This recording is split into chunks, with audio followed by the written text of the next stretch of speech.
সুজাতা দেবী এবং শম্ভুনাথ বাবু দুই স্বামী স্ত্রী মিলে বাজারে ঠেলাগাড়ি নিয়ে ফুচকা বিক্রি করে। তাদের দুই সন্তানও আছে, এক ছেলে এবং এক মেয়ে। সুজাতা দেবী তার ছেলেকে নিয়ে অনেক বড় বড় স্বপ্ন দেখে। শুধু সুজাতা দেবী নয়, তার স্বামী শম্ভুনাথ বাবুও ছেলের উপর ভীষণই বিশ্বাস করে এবং ভরসা রাখে। একদিন, কিরে সুমন, তুই এখানে কি করছিস? তোর তো এখন কলেজে থাকার কথা, তাই না? তাহলে এখানে কেন? বাবা, আমি তো কলেজে গিয়েছিলাম, কিন্তু কোচিং এর স্যারের সঙ্গে দেখা হয়ে গেল। আর কোচিং এর স্যার আমার থেকে কিছুদিন ধরে টাকা চাইছে, আর তোমরা তো কয়েকদিন হয়ে গেল মাইনাও দাওনি। তাই আমি তোমাদের কাছে মাইনা চাইতে এলাম। আমার কোচিং এর মাইনা তো 2000 টাকা, আর আমার এক্সট্রা 1000 টাকাও লাগবে, কারণ আমাকে কিছু বইও কিনতে হবে। ও আচ্ছা আচ্ছা, এই ব্যাপার, ঠিক আছে। এই শুনছো, আমি যে টাকাগুলো রেখেছিলাম না তোমার কাছে, ছেলেকে দিয়ে দাও। আসলে টাকাগুলো ওর জন্যই রেখেছিলাম।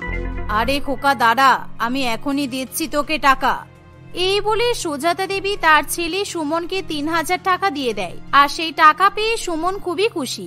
দেখেছো আমাদের ছেলেটা কত ভালো করে মন দিয়ে পড়াশোনা করছে। আমি জানি নিশ্চয়ই আমার ছেলেটা আমার মুখ উজ্জ্বল করবে, আর তখন আমাদের পাড়া প্রতিবেশীরা কেউ আমাদেরকে নিয়ে সমালোচনা করতে পারবে না। আমাদের ছেলেটা এত পরিশ্রম করছে যখন, একদিন না একদিন ঠিকই আইএএস অফিসার হয়েই ছাড়বে। হ্যাঁ, তুমি ঠিকই বলেছো। আমার ছেলেটাকে দেখে সত্যি আমার খুব ভালো লাগছে। ও অনেক পরিশ্রম করছে। বাড়িতেও ওকে সবসময় পড়াশোনা করতেই তো দেখতে পাই, তাই পড়াশোনার পেছনে তো টাকা লাগবেই। জানো, আমি তো ভেবেই নিয়েছি আমার দুই ছেলে মেয়ের পেছনে টাকা খরচ করতে আমার কিছু যায় আসে না। যখনই ওরা টাকা চাইবে তুমি তখনই ওদেরকে টাকা দিয়ে দিও, কারণ বই, খাতা, পেন, কলেজের ফিস, কোচিং এর ফিস, এসবের জন্য তো অনেক টাকার দরকার পড়ে। হ্যাঁ, তুমি চিন্তা করো না, আমি ওদের জন্য সব টাকা জোগাড় করেই রাখবো। আর এই ফুচকা বিক্রি করে যা টাকা রোজগার হবে, আমি অর্ধেক টাকা তো দুই ভাই বোনের জন্যই রেখে দেবো।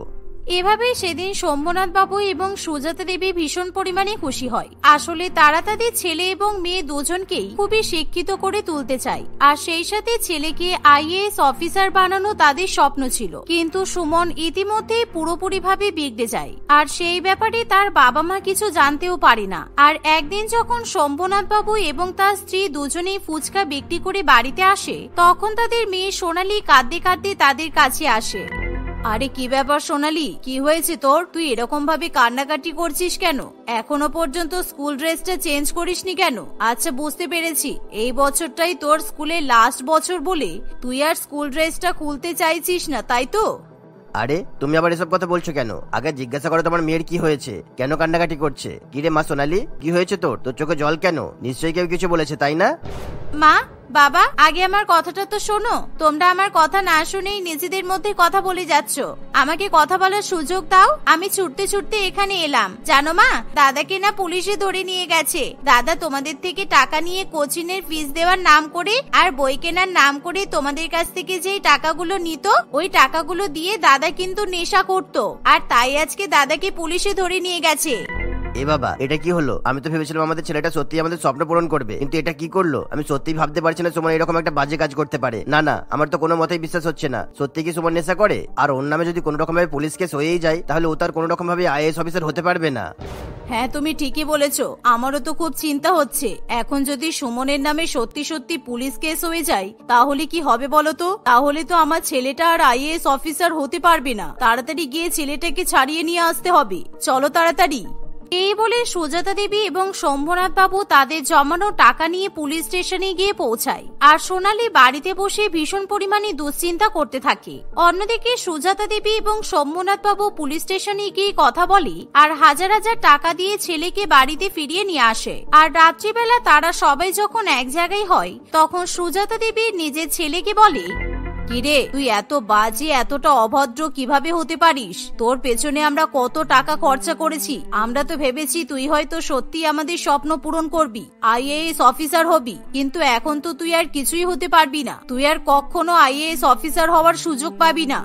ছি, তোর উপর আমরা কত বিশ্বাস করতাম, কিন্তু এখন তুই যা কাজ করলি, আমার তো মনে হচ্ছে আমি আর এই গ্রামে মুখে দেখাতে পারবো না। আর তুই কি জানিস, তোর জন্য এবার কালকে আমাদেরকে ওই বাজারে কত কথা শুনতে হবে। এবার আমরা কিভাবে আমাদের স্বপ্ন পূরণ করবো বলতো? তোকে নিয়ে কতই না স্বপ্ন দেখেছিলাম।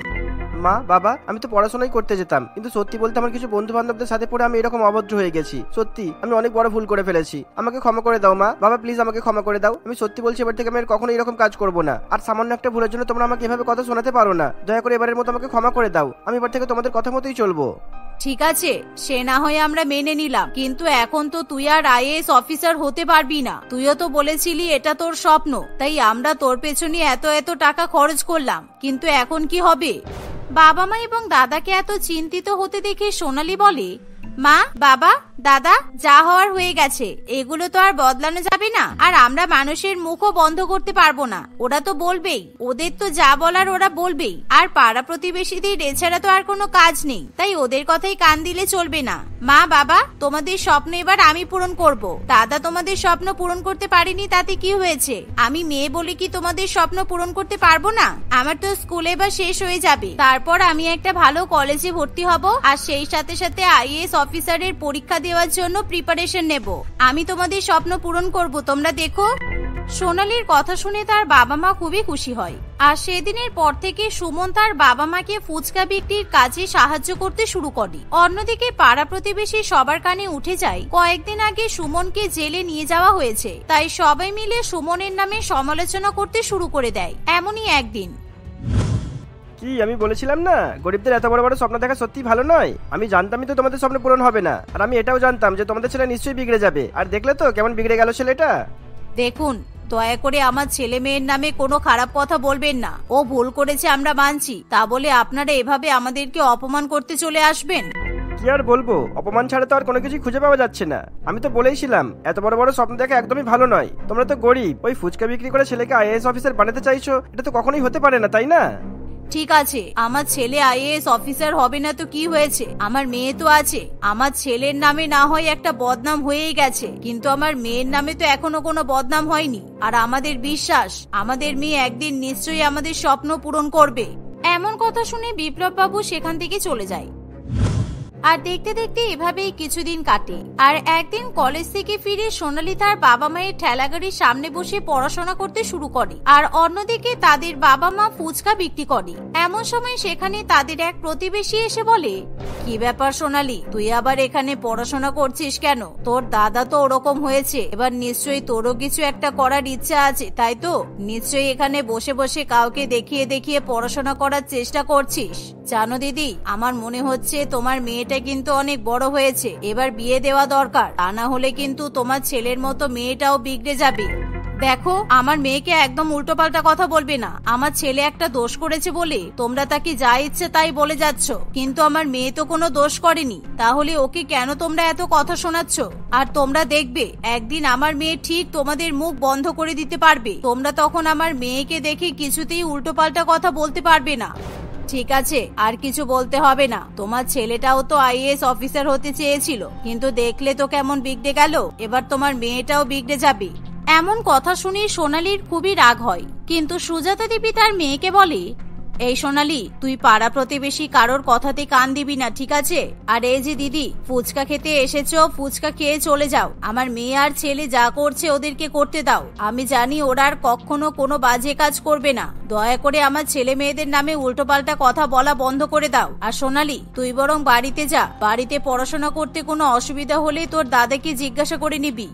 মায়ের মুখে এমন কথা শুনে সোনালী বাড়ি ফিরে যায়, আর সে বাড়িতে গিয়ে পড়াশোনা করতে থাকে। আর তার পড়াশোনা করতে কোনো সমস্যা হলে সুমন সবসময় তার বোনকে সাহায্য করে।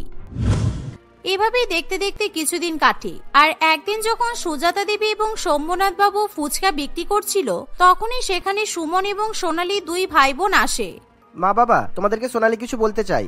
মা, আসলে আমাকে কিছু এক্সাম দিতে হবে, আর আমাকে ওই এক্সাম গুলো দিতে দিল্লিতে যেতে হবে, কারণ আমাদের এখানে ওই এক্সাম গুলো হয় না। আসলে আমি তো আইএএস অফিসারের জন্য পড়াশোনা করছি, তাই আইএএস অফিসার হওয়ার পরীক্ষার জন্য আমাকে দিল্লিতে যেতে হবে। কি, দিল্লিতে অত দূরে তুই কিভাবে যাবি? না না, আমার তো মোটেই ইচ্ছা করছে না তোকে অতটা দূরে পাঠানোর। তুই যদি একা একা দিল্লিতে যাস, তাহলে তোকে নিয়ে আমাদের খুব চিন্তা হবে। মা, বাবা, চিন্তা করার কিচ্ছু নেই, আমি সবসময় সোনালীর পাশে থাকবো। আসলে আমিও সোনালীর সঙ্গে দিল্লিতে যাব, আর আমি যতদূর জানি ওকে পড়াশোনা করতে গেলে ওখানে গিয়ে থাকতে হবে। আর ও যেহেতু দিল্লিতে এক্সামে সিট পড়েছে, তাই ওখানে না গেলেও তো এক্সামগুলো দিতে পারবে না। তাই তোমরা দয়া করে সোনালীকে বাধা দিও না। তাদের মুখে এমন কথা শুনতে পেয়ে তাদের ঠেলাগাড়ির সামনেরই এক দোকানদার বলে, ও তাহলে এবার যে দেখছি মেয়েটাও দিল্লিতে যাবার কথা বলছে, নিশ্চয়ই কোনো ব্যাপার হয়েছে। তা না হলে শুধু শুধু কেউ দিল্লিতে যাবে নাকি? এই যে আমার বোন শুধুমাত্র এক্সাম দেওয়ার জন্যই দিল্লিতে যাবে, বুঝেছো? থাক থাক, তুই আর কথা বলিস না। তুই তো পড়াশোনা না করতে পেরে ছ্যাঁচটা বাজে গুন্ডা হলি, আর এখন তুই আবার কথা বলছিস তোর বোনের হয়ে। তুই যেমন হয়েছিস তোর বোনও তো ঠিক ওই রকমই হবে। এই যে দাদা, আমি বলছি তোমার মেয়েটার বিয়ে দিয়ে দাও, আর না হলে দিল্লিতে গিয়ে আবার কোন ছেলেকে যে বিয়ে করে নিয়ে চলে আসবে তার তো কোনো ঠিক নেই।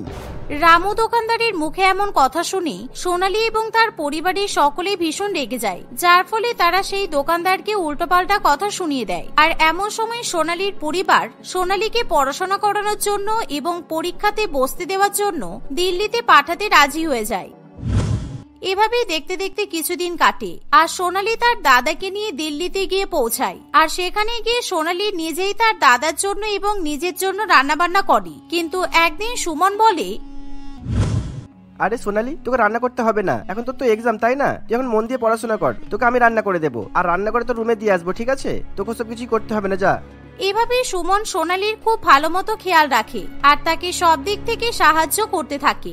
অন্যদিকে সোনালী দিল্লিতে যাওয়ার পর থেকে তার বাবা মাকে আরো বেশি কটাক্ষের শিকার হতে হয়। প্রতিবেশীদের কাছ থেকে প্রত্যেক দিনই তাদেরকে নানান রকম কটু বাক্য শুনতে হয়, যার ফলে সুজাতা দেবী তার ছেলে মেয়েকে ফোন করে বাড়ি বাড়ি কান্নাকাটি করতে থাকে। আর এভাবেই প্রায় 2 বছর কেটে যায়। আর 2 বছর পর একদিন হঠাৎ করে এক বড় পুলিশের গাড়ি সুজাতা দেবী এবং শম্ভুনাথ বাবুর ঠেলাগাড়ির সামনে এসে দাঁড়ায়। আর সেই গাড়ির মধ্যে থেকে 2 জন কনস্টেবল নেমে আসে, আর তারা দুজনে গাড়ির দরজা খুলে দিলে সেই গাড়ির মধ্যে থেকে নেমে আসে। গাড়ি থেকে নেমে আসার পর সোনালী তার মাথা থেকে পুলিশের টুপি খুলে তার মায়ের মাথায় পরিয়ে দেয়। আর যা দেখে পাড়া প্রতিবেশী এবং দোকানদারগুলো একেবারে হতবাক হয়ে যায়। তারা কিছুতেই নিজেদের চোখে বিশ্বাস করতে পারে না। এমন সময় মেয়ের সাফল্য দেখে সুজাতা দেবী এবং শম্ভুনাথ বাবু দুজনেই কান্নাকাটি করতে শুরু করে দেয়। সত্যি আমরা তোমাদেরকে অনেক অপমান করেছি, আমরা ভুল বুঝেছিলাম, কিন্তু তোমাদের মেয়ে আজ প্রমাণ করেই ছাড়লো। সোনালী, তুই কিন্তু শুধু তোর মা বাবা নয়, সাথে সাথে আমাদেরও মুখ উজ্জ্বল করেছিস। সত্যি খুব ভালো লাগছে দেখে। এভাবে সেদিন থেকে পাড়া প্রতিবেশী সকলের মুখ বন্ধ হয়ে যায়, আর সোনালীকে নিয়ে তার বাবা মা এবং দাদা গর্ববোধ করতে শুরু করে। এই প্রিয়াঙ্কা, যা এখান থেকে। তোকে বলেছি না তুই আমার পাশে এসে কখনো বসবি না।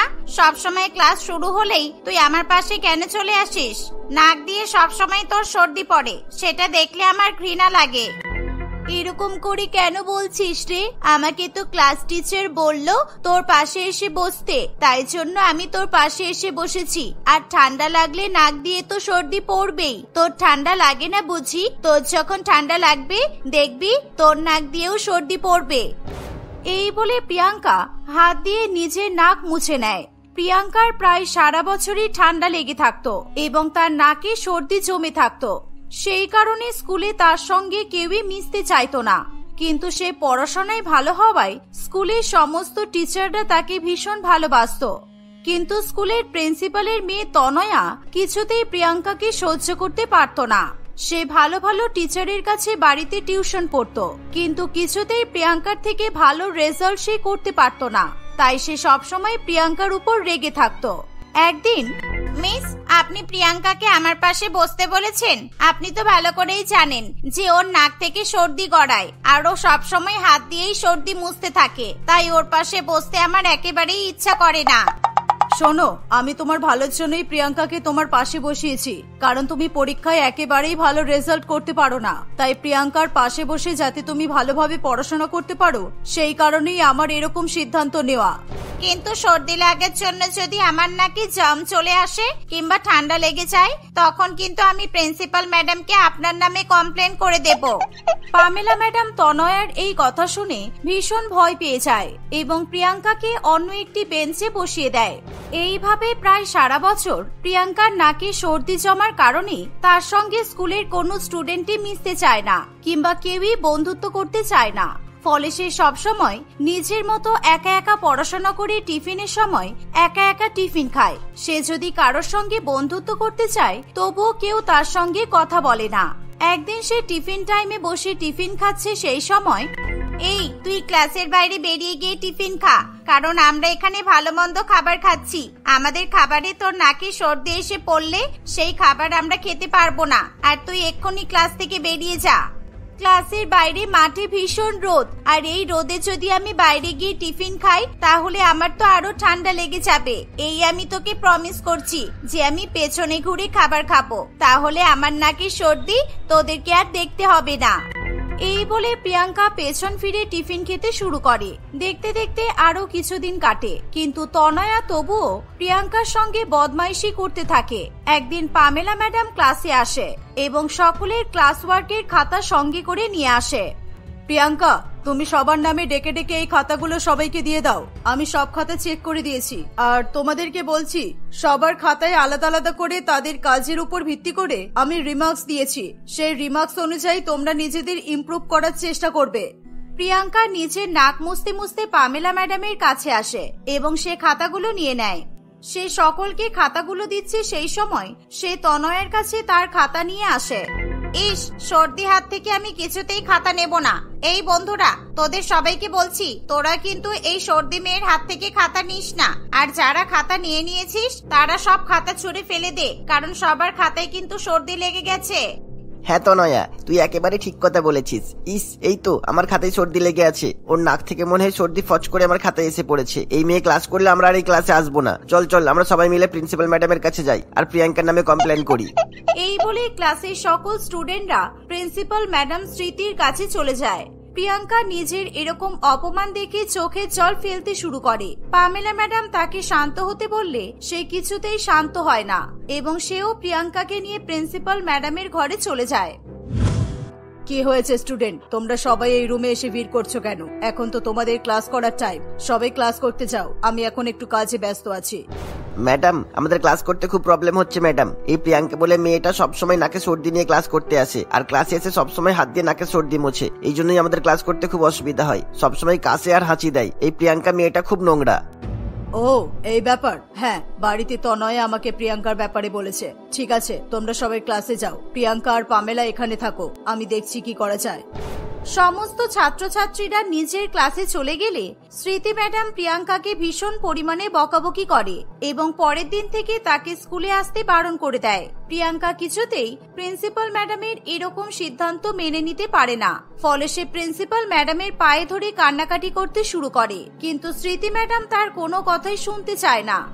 ম্যাম, দয়া করে আমাকে স্কুল থেকে তাড়াবেন না ম্যাম। আমি অনেক কষ্ট করে পড়াশোনা করি। আমি আপনাকে প্রমিস করছি কাল থেকে আমার নাক থেকে আর সর্দি পড়বে না। তাই প্লিজ আপনি আমাকে এবারের মতো ক্ষমা করে দিন। না না, তোমার নাকে সর্দি তো আর কোনো মানুষ নয় যে তুমি বললে আর কাল থেকে আসবে না। এরকম হয় না। তোমার জন্য আমি বাকি স্টুডেন্টদের শরীর অসুস্থ করে তুলতে পারবো না, আর এই সর্দির রোগ খুব ছোঁয়াচে। তোমার থেকে যখন তখন যে কোনো বাচ্চার মধ্যে ছড়িয়ে যেতে পারে, তাই তুমি আর স্কুলে আসবে না।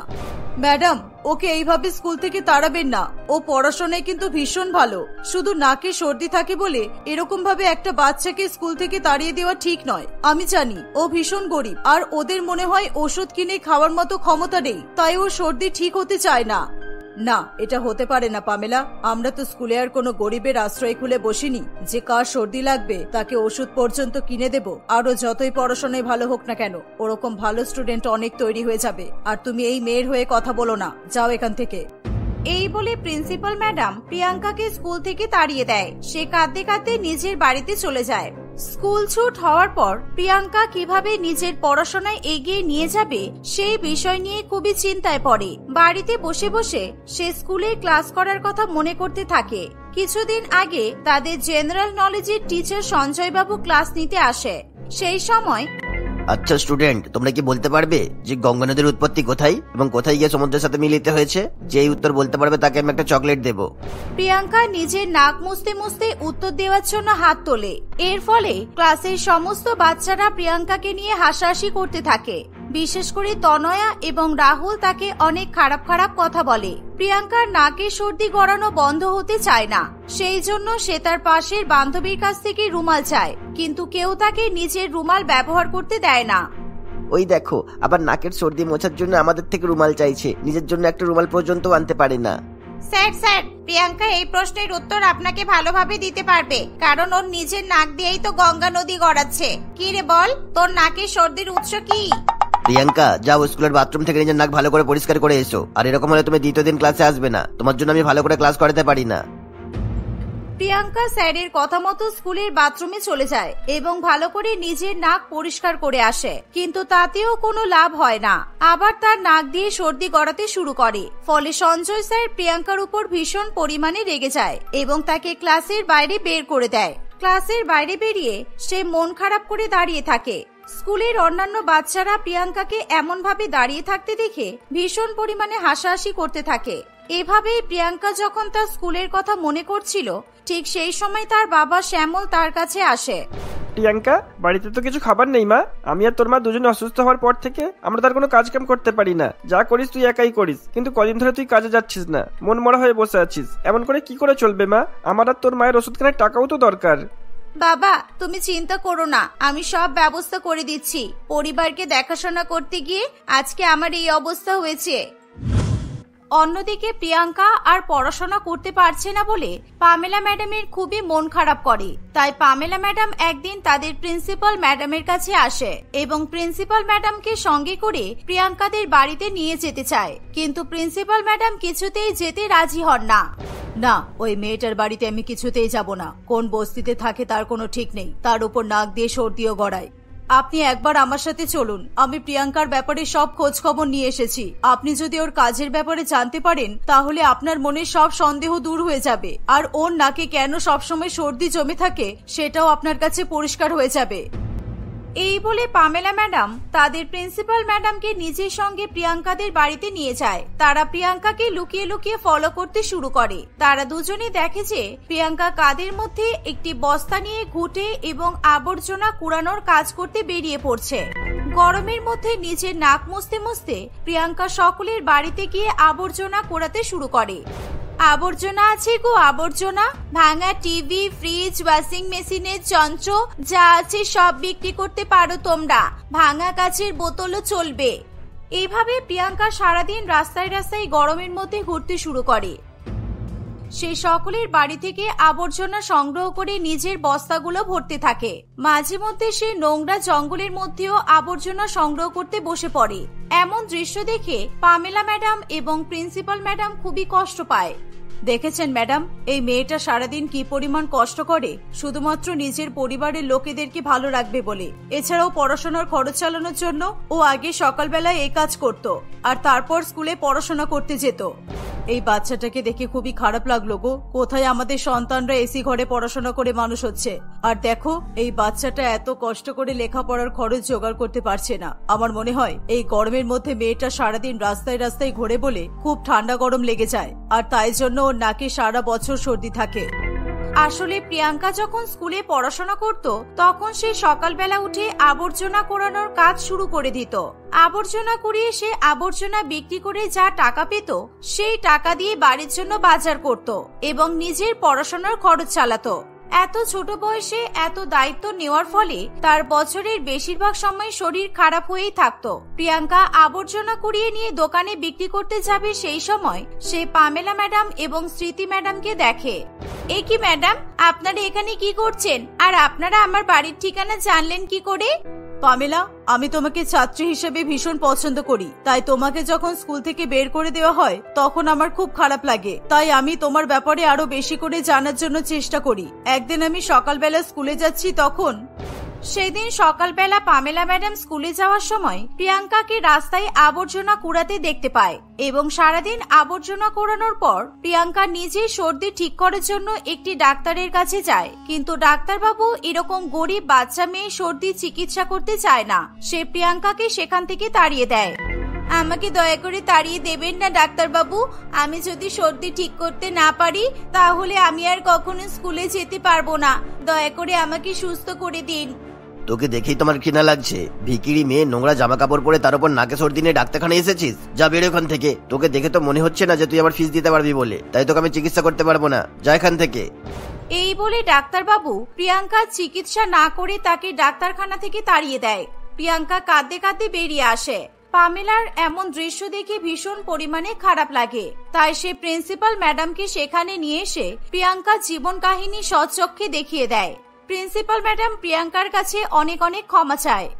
তুই চিন্তা করিস না প্রিয়াঙ্কা, আজ থেকে তোর পড়াশোনা করানোর দায়িত্ব আমার, আর তোকে আমি ডাক্তার দেখিয়ে সুস্থ করে তুলবো।